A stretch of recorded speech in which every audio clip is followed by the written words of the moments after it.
5 years ago, I entered the Comrades Marathon and I trained for it, and I got sick a few days before. So I ended up seconding a mate of mine. And after he finished, the first thing I told him was how exhausted I was from seconding him. And our guest today has run 30 Comrades Marathons, won 9 of them, set 5 course records. And a few years, around that time, also ran the London to Brighton, which he won 3 times and set a 50-mile world record, which stood for 36 years.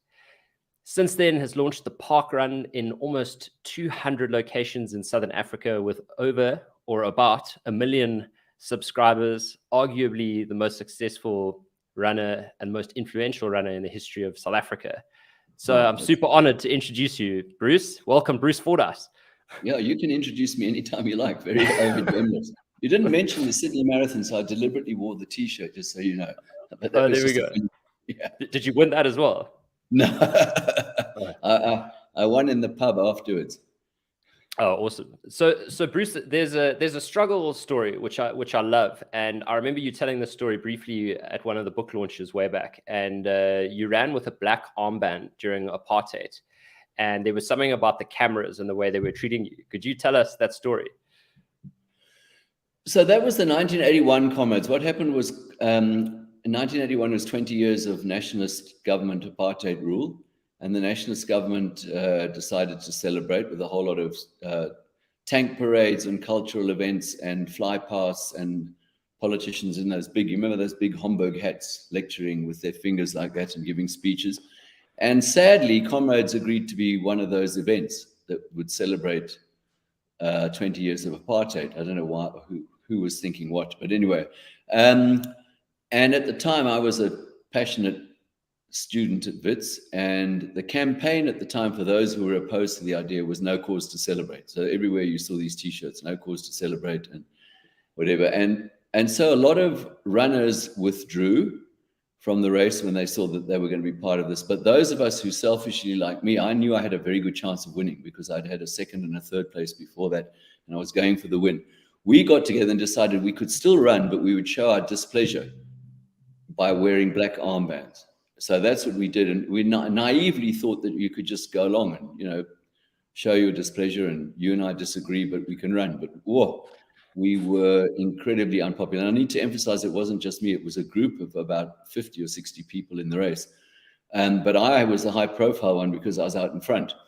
And yeah, I got hit with a couple of tomatoes and an egg, and there was one family of, I don't know, they must have been a Catholic family. They had about 6 children, and they lined up in the side like the Von Trapp family singers from Sound of Music. They were lined up, and I went past. They went boo, boo, boo, boo, boo, boo, boo, boo, like that, and they booed me. And so I was a very unpopular winner, and it was very difficult for the SABC to cover the race without showing the armband, because here's this blooming Betoge communist Witsie leading. And so what they did was that they tried to film me from the side that didn't have the armband on, because it was on mine. But all I did was when I saw the camera turn, I would take the armband off and put it on the other arm. And then what they didn't know was in the lead vehicle, the cameraman was an old schoolmate of mine, Peter Brady. And his sympathies were the same as mine. So he did his utmost to film my armband. And so, yeah, so that was it. I was a very unpopular winner of the race, but not on Robben Island, as Nelson Mandela once told me many years later. There I was a popular winner. Awesome. So were there any runners who you think could have been super great, who never got a chance to compete during that period? Oh, I'm sure there were hundreds, who just simply, the daily grind and struggle of trying to stay alive interfered with any dreams of becoming a full-time or certainly a winning athlete. Yeah. I was still teaching at Wits. I was in the archaeology department, and I was still teaching. But when you're an academic or a student studying, you have to work hard, but there's plenty of time to organize your training around that. And fairly soon after I'd come 2nd and 3rd in Comrades, I picked up a sports bursary from Wits University, 1,000 Rand, which was quite a lot of money in those days. Yeah. And another person they gave a bursary to a couple of years later was Mark Pleikes, and he went on to be marathon world champion. So Wow. Some of those, I'm switching this off immediately. Some of those bursaries were very well spent. Sorry. No, Rookie that's fine. error. Rookie error. So But I was anyway. No, that's fine. Just so Yeah. you know, like I was interviewing Tim Noakes the other day, and someone came to drop something at his house and couldn't get in. So he was like knocking on the window while Tim was in the interview. So he got up. He got up for 5 minutes and went and got the door, and we could hear him in the background speaking to the guy. Yeah. But Tim's like, he's a true academic. Yeah. Yeah, his mind is elsewhere. Yeah. So in fact, I've been reading your book. Yeah. Which is super cool. I love the story you told about the Star Wars movie when you all thought you were going to get to see a different type of movie. It's amazing. So yeah, for those of you who haven't read this, highly recommend. Thank you. Yeah, and I'll let you talk more about it in detail later. But the thing that stood out to me, absolutely, shameless self-promotion is what you've got to do. Shameless. Yeah. So, but the story is about your first comrades and the training for it and everything. Yeah. And when I was interviewing Tim, he said that you were basically about to die in the last 5Ks, and your dad gave you a Coke, and that gave you the push to get over the end of the line, or something along the lines of a little bit of Coke, like save the day. Yeah. So actually, it wasn't my first comrades. Okay. In the time of my first comrades, there was a doctor at Wits, Ivan Cohen, who was doing a lot of research into dehydration. We all thought that dehydration was the great enemy. So he was doing research into which fluids get drained from the stomach fastest to fight dehydration. And we didn't, in those days, understand that if you're carbohydrate dependent, as we all were, you have to take carbohydrates to race, because it's like you're dependent on cocaine and you don't have your cocaine, so you better get some. So it was actually my third comrades, 1979. When I got to Polly Shorts, I moved into third place, and I had been flying, and then obviously it's Polly Short, so it's a toughie, but it's actually my stepfather, who was a doctor as well, Rolly Whittaker, and a runner. He saw me going grey, and he said, "Don't tell Bruce." He took a bottle of Coke that I used to run on, kind of a mixture of Coke and water, which was so flat Coke. But without telling me, he added about 3 or 4 spoonfuls of table sugar to it. And I just changed gear. I shot up the second half of that hill, and I shot all the way to the finish. And I knew when my seconds came out to me, and listen, from the top of Polly Shorts, it's only about 2 more times they can see you. But when they came out to me, I said, I want that bottle. I don't want any other bottle. I want that one, because I knew. And then after the race, Tim contacted me and said, okay, Bruce, you were the only runner that day whose second half was faster than his first half, and your second half was markedly faster. What did you do? So I told him. And so Tim and I and a marathon runner called Bernie Rose went on to create, because Tim said, well, sugar's great, but they're much more effective sugars like corn sugar. So I don't know what we did to ourselves in terms of the Alzheimer's we're going to get later on in life, as we fried 1 billion brain cells each. But so we brought out this drink, this thing, which the gels, we were the very first gels, unflavored, called like the goo that you get now. Yeah, the goos. And so the FRN that we brought out stood for Fordyce, Rose, and Noakes. And that was, a company made it, and we got a small percentage. I know Tim unselfishly would have donated it towards his research stuff, but as a student, I was very grateful for the money. And so that was what we ran on in those days. Yeah. That's amazing. And so tell me about the nutrition philosophy, sort of, because you had long periods of training before a race, and then you would have had like what you do in the last couple of days before the race and then on the race. So what was the kind of like daily bread, as it were, as a training athlete? So I trained throughout the year with this to have a steady base. So that would be 120 Ks a week. For me, that was nothing. It's like 120 Ks a week, doing in my off season, doing as much speed work as I could. So because I was aware as an ultramarathon runner that my vulnerability lay in that I was slow compared to the faster marathon. I was running against Johnny Halberstadt, those Ty Kevin Shaw, they were 2:10 marathon runners, 65-minute half marathoners. I was at 2:17, and I just needed to close that gap. So I did a lot of like B League track races. You'd find me on a Friday night running a 3,000-meter race with all the stars of these days, your Humphrey and Dion Brummer and Matthews Tamani, all of those guys. And I was always proud of the fact that it didn't lap me. But it was very good for me. And then, so that would be my off season. But when the main season came, 12 weeks to go, about 10 to 12 weeks to go, then I would jump it up to 160, 220 kilometers a week. So that's twice a day, morning, evening.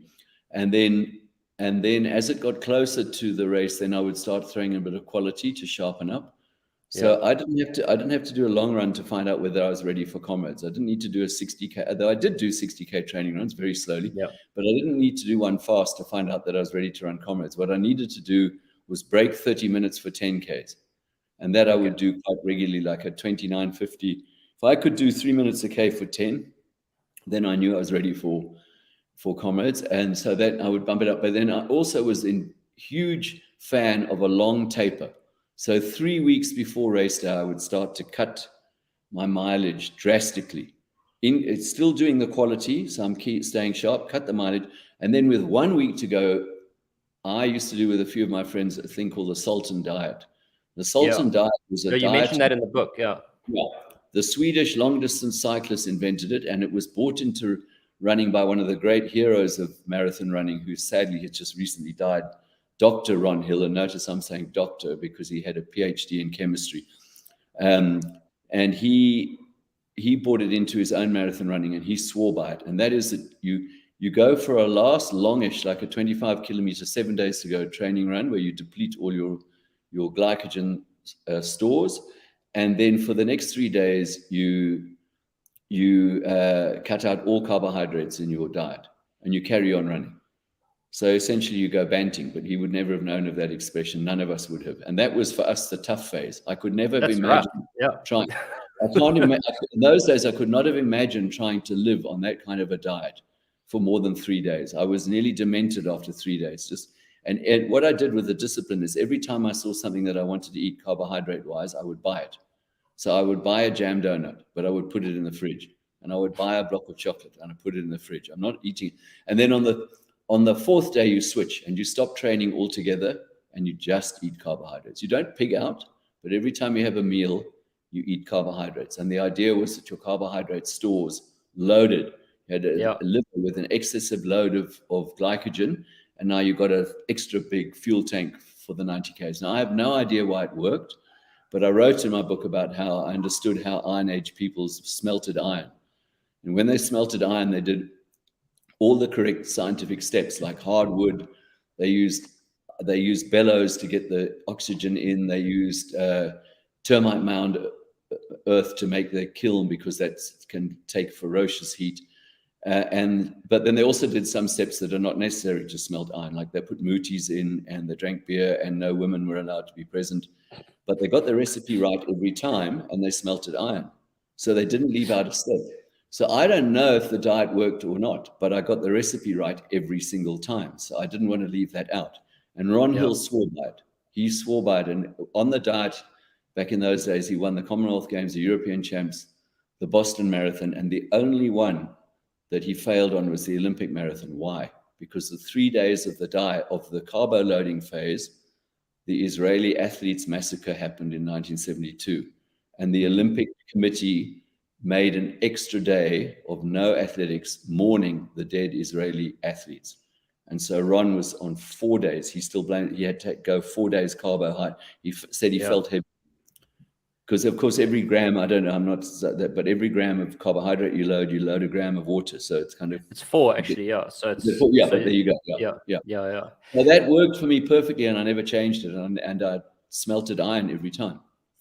That's amazing, because boxers do that as well. And in fact, like fitness models, when people get super ripped for photographs, they go keto for like 3 or 4 days. Yes, and then the day before the shoot, they carb up, and it just pumps all their muscles, but they dehydrate as well. So I can say this. You see, I don't know, because the last 3 days I didn't run on the carbs. So by the time you get to race day, you're champing at the bit to go. You just want to run because you haven't had a run for 3 days. So I don't know whether that was the key, but it worked. Yeah, that's amazing. So I mean, it's torture though. Like it's just running, basically opening the taps and running out for 50 Ks to empty your muscles. Like what's it like when you hit the wall at the end of that run? Well, then, of course, then what you do, of course, is then you take the high carbs while you're running. You take the Fordyce, Rose and Noakes FRN, and you just keep taking that all the way through to the end. You know, and so then you, but that's because you're carbohydrate dependent in those days, desperately so. So what are you eating in a 220K week of running? You know, I was a student. So, I mean, our favorite meal was to go to the Wits canteen, sit around playing cards, talking about the girls, and eating slap chips and gravy. So you could get a huge plate of chips and you put salt, and then you got this gravy, which was probably just actually corn, you know, like corn flour or something. With some cubes in it. But we chucked that on, and then we would have coffee with about 3 spoons of sugar. And I was a typical student. A double cheeseburger was fantastic.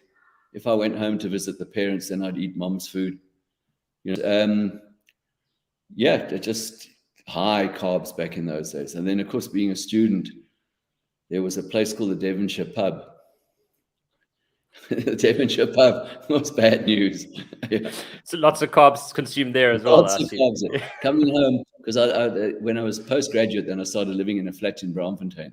And I could still remember we would come home at by 1 o'clock in the morning, 2 o'clock in the morning, singing, "Ayo, ayo, daylight come and I want, hey, Mr. Tallyman, tally me banana." We were experts. That's classic. So, and then what about, so on the race, it was basically Coke and water, and then going stronger and stronger carbs. Stronger and stronger. More and more sugar sort of as it got further. Yeah. And what about recovery? Was there a specific recovery regime, anything? Beef curry and rice, because we're in India. I mean, in the Indian part of Durban. So I'd have a curry. What is it? A bunny chow, a solid bunny when you're in Durban. Yeah, something like that. You see, because I was born in the Far East, so you can't frighten me with chili. You can bring mother-in-law's hellfire vindaloo, and there'll be one bead of sweat. You know, I'm not Mrs. Ball's extra hot. It's just got more vinegar in it. There's no chili in there. So now, no. So I don't actually know when you retired from competitive running, but there was obviously a transition over the years where you sort of changed your diet.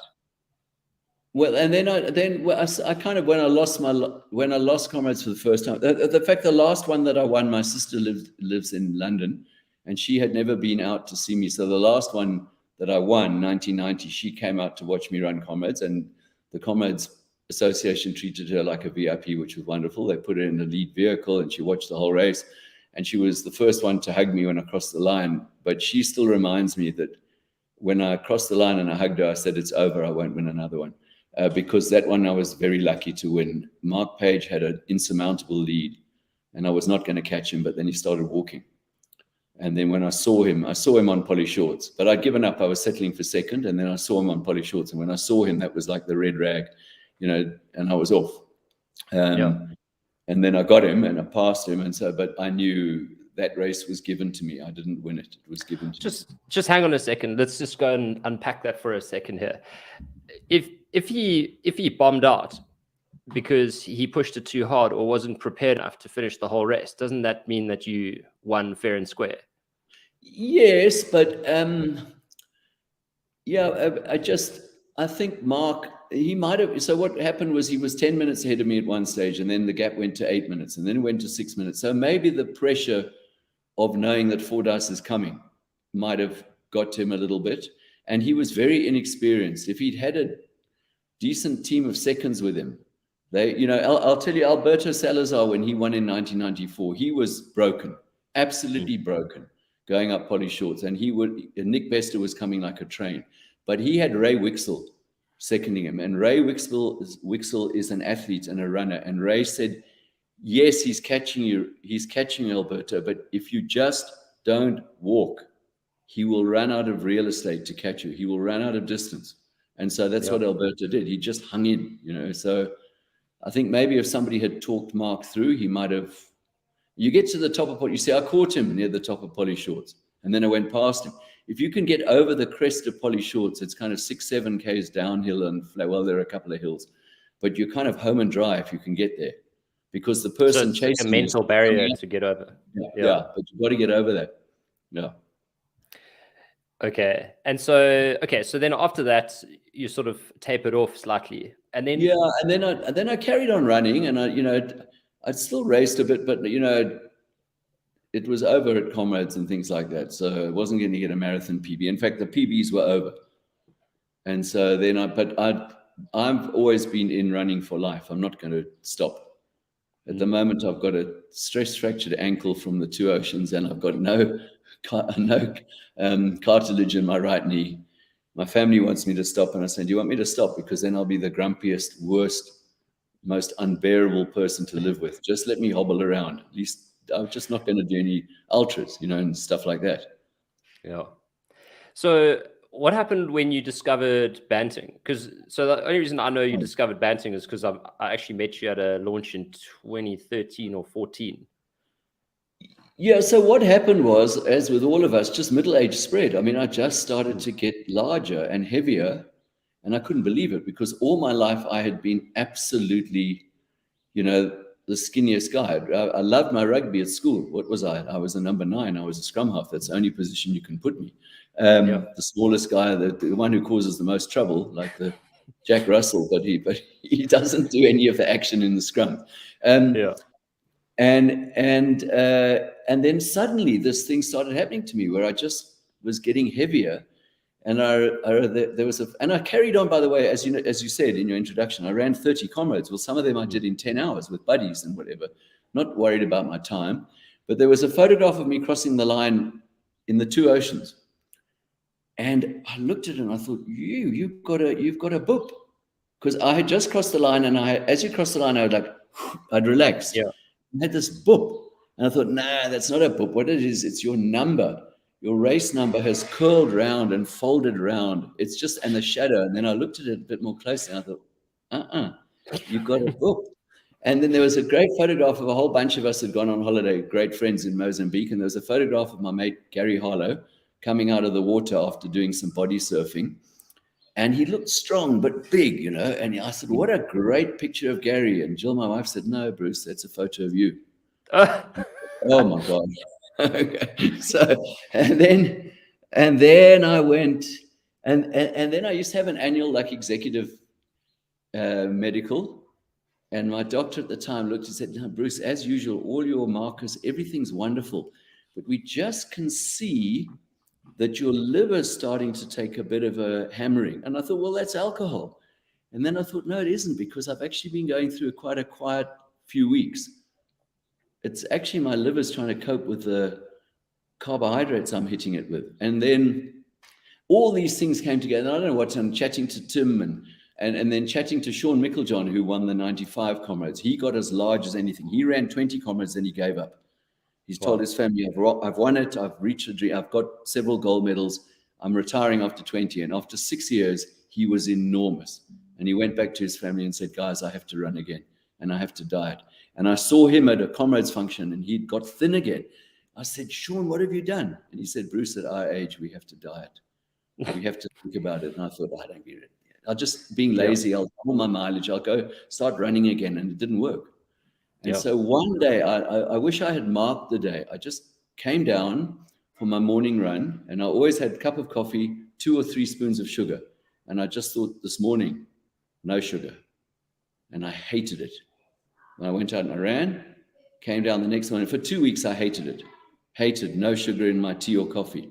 But the results, I wish I could say this to people who are struggling. The results are instantaneous. They're not 3 months from now, it's instant. I mean, within a week, I had lost 2 kgs just by giving up the sugar in my tea and coffee. My times in those days at the Rockies time trial on a Saturday morning at Zoo Lake, 5Ks, my times came down by 2 minutes. My recovery afterwards was incredible. So then I was so super excited. I said, okay, let's give up bread. Even better results. Let's give up. Okay, let's go the whole hog. No more pasta, no more potatoes, none of that stuff. Unbelievable. Straight. That's like changing religions for the history that you've had. That's like going against every bit of every single theory you've ever followed. Every single thing. We have been lied to for just decades. You know, and the Wow. worst thing about it, here's how stupid I am. I taught the subject. I'm an archaeologist. Philip Tobias, one of the world's great experts on the early hominids, lectured me. What were we? Hunter-gatherers. What are we still? Hunter-gatherers. Our digestive systems over millions of years have not suddenly got used to a Chelsea bun.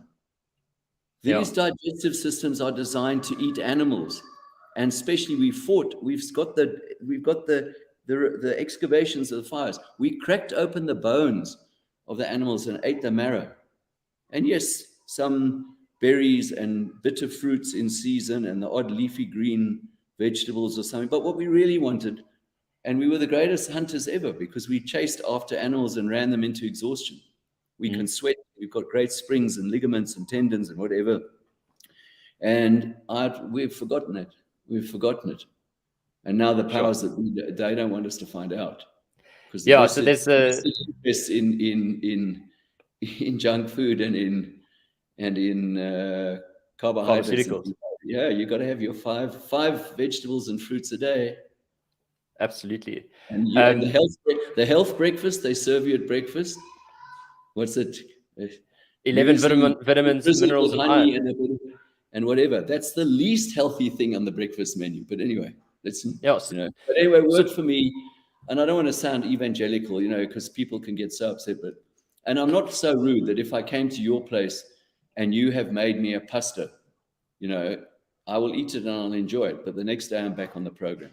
And then I'm a hypocrite because, as I've already hinted a couple of times, I enjoy the odd glass of wine or the odd glass of whiskey or whatever. So there's quite a lot of sugars in those things. Well, it's not Alcoholics Anonymous, you know. It's being generally healthier. So making more healthy decisions more often, I think, is really what the key is, and understanding what a healthy decision even is. Yeah. Obviously, if you're at the Pirates Club and it's the Springboks against England, 2019, and there's 5 minutes to go, and Cheslin Colby scores that brilliant try, there's going to be a few drinks. Exactly. Can we talk about performance mindset for a bit? I'm keen to hear about your experience of the pain cave, and perhaps you could talk about, you know, what your visualizations were, if any, during training, because especially with a race so long and such a long build-up, what is going through your mind? What are you thinking about when you're planning your training and you're thinking about getting ready for a race? So I used to do a little bit of mental rehearsal stuff, but it had to be real. So it would be let's say it would be in early May. If you're talking about a Comrades, it's end of May or 1st of June, sometime like that. Then while I was running, but it wouldn't be like I would be running on my own. I used to do a midweek Wednesday run of about 25 to 30 Ks in the afternoon. Most of my running actually was evening running, afternoon, evening. And then it would get dark because it's beginning of winter. And I would run around, you know, be running on familiar streets or whatever and going nicely. I mean, you see, so I would know I'm very fit. I'm very thin. I'm very fit. And one of my tests was I like to tap each of my fingers with my thumb while I was running. That means I'm very relaxed. I'm not, you know, when you like that, you bunched up and you tight here, but I was loose and I did that play. And then my mind would just wander and I would say, okay, poly shorts. But it wasn't like, oh, you're going to do that today. It would just happen, accident, poly shorts. And I would do poly shorts in my mind. Here I am, and not impossible because nobody sprints up poly shorts, but there, 1 foot in front of the other. I'm just not stopping. There's the lead vehicle with the press. There's the TV camera. Here's some of the spectators, the side of the road clapping. I could smell the braai smoke, but I'm going up to the top of polys. And I promise you, I'd get there on race day. And on race day, I would get goosebumps and I think, I've been here before. I've been here before already in my mind, and I know what I've got to do. Yes, there's a little bit of a cramp coming, but that's fine. Just don't stop. So I would do stuff like that. I always had music. I'd have a favorite theme music for the year. Could be anything from classical to reggae. And then my training diaries. Funny enough, I have one right here. This is. There you are. That's a Fordyce training diary. Also, I don't put it down on computers or something like that because one day it's all in there. You see, so it's all there. It is. Oops. So that's journaling about your experience of training. I've got every single one. What's this one? 79 to 81. So that's winning comrades. That's there. There's what I wrote about winning comrades. See in red. Those are my notes about how I won. And then in the beginning, I would, like a prisoner who's counting all the days until he gets freed from jail, I would tally up all my Ks, you see. And when I knew that I had got to X number of Ks by May, then you're ready to run. Now, did anyone teach you that? Sorry? Did anyone teach you that? No. I just started from day one. That's in my book. My first run was 10 minutes around the Wits rugby fields. I recorded that. That's insane. Do you know that like the high performance coaches and the Stoics, if you go online and you're like, what makes greatness? They'll tell you now, like, you need a journal and you need to be crossing off things. And Stoicism is all about like knowing that you're going to die. So that's quite profound, actually, that you're doing that in the 80s. Yeah. 70s. Yeah. 76. That's insane. And then so a lot of people think that there's something genetically different about the people who win. And I'm always surprised to hear about athletes who have suffered with injuries and pain. And now I've decided that actually people who win just can just take more pain than the people who don't. So I don't know if you've got any stories about when you had to push through the pain cave and just make it happen.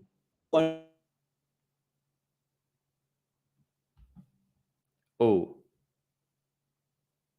I think I've just gone offline. Oh, okay. I'm back. Can you hear me? Okay, cool. Yeah, I got you. So I've only discovered now that I ran 21 Ks at the Two Oceans with a stress fracture of my left fibula. So there was quite a lot of pain. And I just kept going. I just thought, just suck it up and go. And I wasn't running fast. I was running with two friends of mine who were doing their first ever half marathon, first ever Two Oceans. And so there was a fair bit of walking when they needed to walk. And I had I was able to get a laugh at the top of Southern Cross Drive. I bumped into Tox van der Linde, who was doing commentary up there. I mean, can you imagine getting the Springbok prop to talk to runners? So he saw me and he spotted me and he said, "How's it, Bruce?" He said, "Oh, how are you going?" I said, No, Tox, I can't dilly-dally and chat here. This is my second lap. I'm leading. And he wasn't sure whether to believe me or not. Oh, that's great. They planted a psychological time bomb at the top of Southern Cross this year, because usually you get to the top of Southern Cross and that's kind of like the heavy lifting out of the way. Yeah, then they made us go left.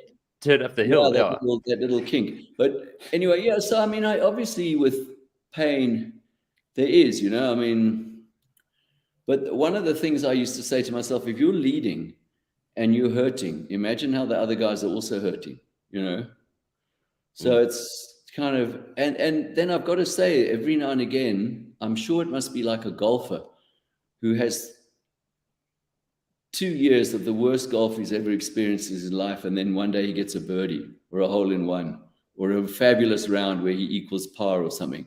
So every now and again in running, you get one of those where you just nothing goes wrong. And so if I had to go back in 1983, you could have made the race 10 Ks longer. I would have just carried on. And I was doing 3.5 minutes a K at the end, just nothing.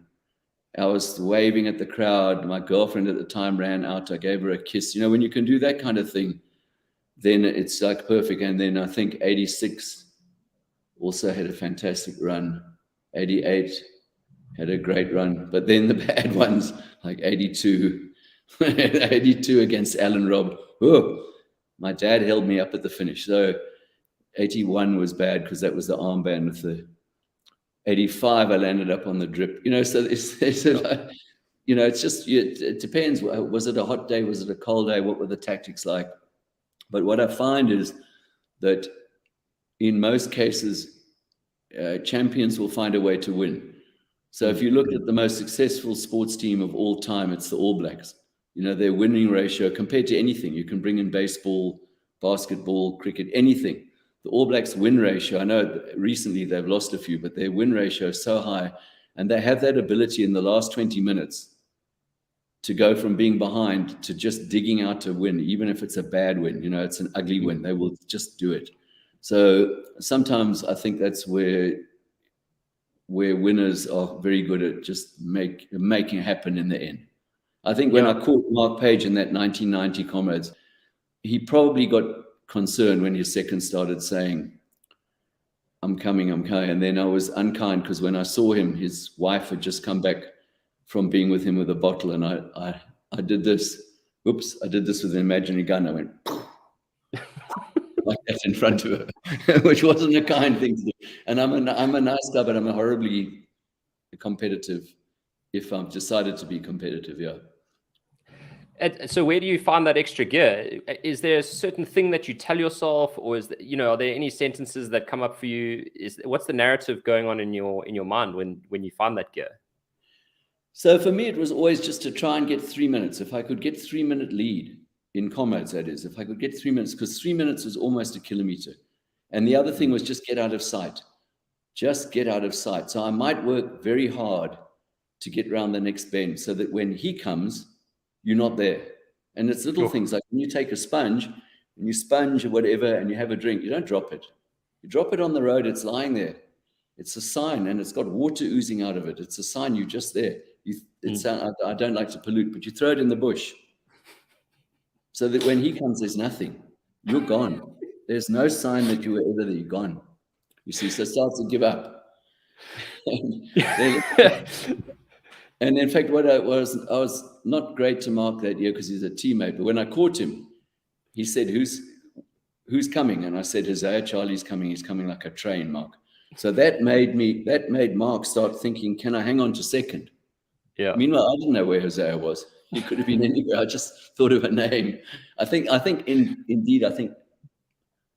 no, Horsa ended up being second. Yeah, he caught Mark too. Yeah. So, but I didn't know. I just I had to think of a run and make him worried.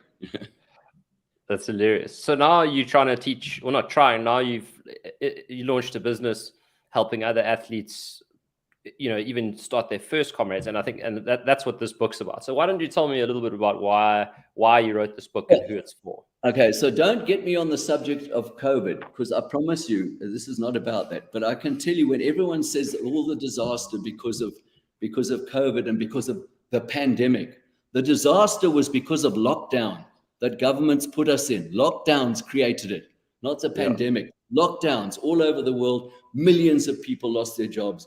Unbelievable, catastrophic decisions by government and scientists. So I've learned who to trust, and there's a lot of scientists who you'll never trust again. But anyway, for me, the one good thing that came out of it was I had nothing to do, so I wrote this book. And it's I could have written a book about how to win, but then I'm going to lose half my audience, my readership immediately. So I thought, no, just write about you as an ordinary guy running your first Comrade. Your first Comrade, no idea you're going to win it one day.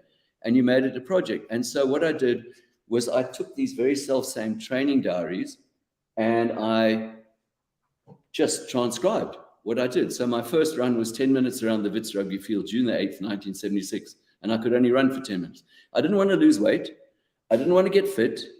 I had one goal, to run the Comrades by chance a year later, because it was June the 8th. The next Comrades was May the 31st. And so I had a year to do that project. And so I wrote all that down. And then I put next to it notes like, this is a good idea. This is not a good idea. This is really foolish. And here I've got a really bad sore throat, but I'm carrying on running. What am I doing? This is really, and this is a fantastic idea. And here you can see I'm getting fitter. So I did all that. And then I thought, but it's very dry and dull. So you're correct. I decided to go and put in all the stories. So I put in all the stories of what happened at the time, you see, and like the movie. Yeah.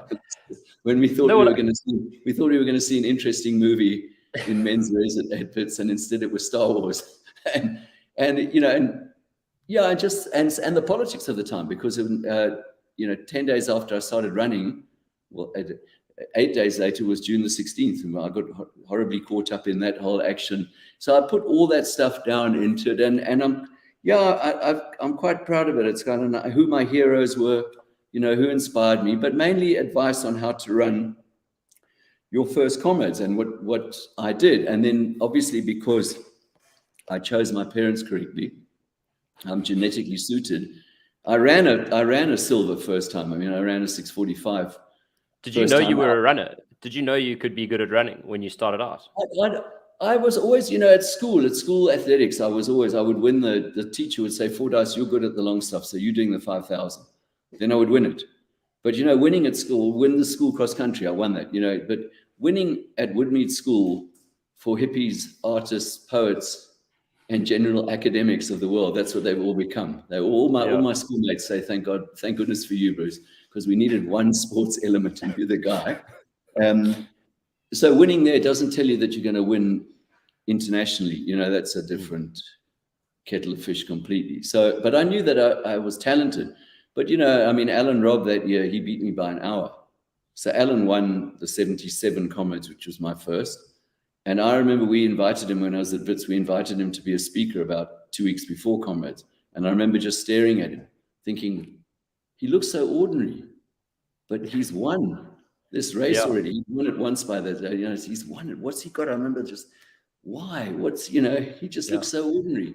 Well, that's what I loved about the book, because I think that's the thing is when we see people who have done great things, we think that there's something extraordinary about their lives, like they had an opportunity that we didn't have. And what's so cool about this book, which I'm holding up again for those of you who didn't see it, is that it is so human. So you hear like you're literally a youngster studying and you talk about the parties and you just had this goal and you like rammed it into your already busy life. So I think that's super cool. I like that it's like that and not just a training schedule for someone to pick up.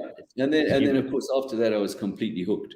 So after as with all Comrades Runner, never ever again with other bad words. And then 2 days later you're thinking, I wonder what the down run's like. So tell us about the coaching business that you're running at the moment. So then what happened is a mate of mine, Ian Mooreshead, who is a coach, got together with me and he said, Bruce, please, will you lend me your diaries, your training diaries? And I want to go through them and see how you train. And he came back to me and he said, I've got it. He said, I can distill everything you've done, and you've done it correctly, obviously. And we can set up a thing called Fordyce Fusion, which is we coach everybody from people who just want to finish a 10K to Comrades Marathon gold medalists. And it's been going unbelievably well. My real test, because I've had some skin in the game, is my nephew, Robbie, and I know he wouldn't mind me saying this, but my nephew Robbie 3 years ago was down and out with an absolutely catastrophic alcohol and drug problem. And he got himself right. From that. He got out of it. Then he wanted a project. And that lovely lady running, that's me in the London to Brighton. And that lovely lady next to me is my sister Una, seconding me. All right. She's smiling because she's run 70 meters. I'm a bit grumpy because I've run 70 Ks at that stage. Anyway, so we got Robbie through Paris Marathon. This is a guy who was down and out. And 3 years later, Paris Marathon, 2:58. Whoa. Okay. So obviously he's got the genetics, he's my nephew. But now he'll go 2:45 next time. And he was upset. He got that competitive because my first standard marathon was 2:45. And he was looking at it. I know he was looking at it. But I told him, Robbie, at your stage with what you've done to yourself is a bridge too far, but you'll get there, but not in one step, Yeah. And so how does the coaching work? Is it online, remote? Well, the people apply and then we use my principles and we coach them. We send them programs and then we monitor how they're going. And then we've just had the most wonderful feedback. Just thank you, Bruce. Thank you, Ian. We've got another coach coming on board, Frank Asensio. Frank is helping as well. We're going to be taking a group of Comrades runners in July to run the Comrades route over 3 days. So we'll do a 30 or something and a something, to run the 90 Ks. And we will go over every inch of the route, and I'll chat to the guys and tell them, this is what I would do at this stage, hang back here, whatever, or don't, whatever you do when you get to Botha's Hill, do not take off because you're going to hammer your quads. And when you get to Fields Hill, do not take off. So we'll take them through the route, and Yeah, and it's been incredibly rewarding. And it's at this stage, it's definitely not about making money because we're very much in our infancy. But hopefully we'll get to a stage where we can. And I've never been driven much by money. I'm more driven by contribution and being happy. And a lot of people, and to me, being happy is when a stranger comes up to you and hugs you and says, "Bruce, thank you for parkrun. You changed my life." You can't pay the money for that. You cannot pay the money for that, and it happens, and you get some criticism as well, but I think it means you're noticeable. If people hate you, it means it means you're doing something that's noticeable. Yeah. Well, I think as Churchill said, you haven't lived a life unless you've got some enemies. Yeah. Yeah, that's true. Well, Bruce, so I popped the link in the stream, so anyone watching in whichever platform, you can find out more at fordycefusion.com. Bruce, it's been an honor chatting to you. Thanks so much for being so generous. And I hope to see you on the next loop of Two Oceans, and maybe one day at the finish line of Comrades. Why one day? I've got two young kids, so that's my excuse I'm holding on to for a while, just because of the time that's your it takes excuse away. To get out. Yeah. Get away. All right, we'll take this. Those two young kids one day are going to say, "Doctor, where's the form? I'll sign it." Okay, switch the machine off. You need to. And Dad, I love you, but where there's a will, I want to be in it. Yeah, exactly.